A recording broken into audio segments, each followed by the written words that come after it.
এদিকে নামাজ হয়ে যাচ্ছে মুসলমানের হজনায়, আল্লাহ পাক এই মুসলমানের উপরে তো গজব দেবে।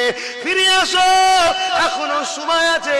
মুজাদ্দিদ জামানের রুহানি সন্তান তোমরা, আমার আবু বকরের দোয়া রয়েছে, বাংলা জমিনে আল্লাহ কোনো আযাব গজব দেয় না, অন্য অন্য রাজ্যে যে গজবটা হয়। ফিরে আসো যুবকের, আল্লাহর রাস্তে বলি, গোসল করে মাথায় টুপি দিয়ে আযান দিলে নামাজটা পড়ে নাও, নামাজ পড়ে নিয়ে আবার কাজে যাও, আবার নামাজের সময় হলে নামাজটা পড়ে নাও, আবার কাজ করো, আবার নামাজটা পড়ে নাও। এ মুজাদ্দিদ জামানের সিলসিলার ইমাম হযরতগণেরা, আপনাদের কাছে অনুরোধ করি, এই বাচ্চাগুলোকে একটা টাইম সময় দেন, এদেরকে দোয়া দরুদ গুলো শিখিয়ে দেন, আল্লাহ আপনার রিজিক বাড়িয়ে দেবে।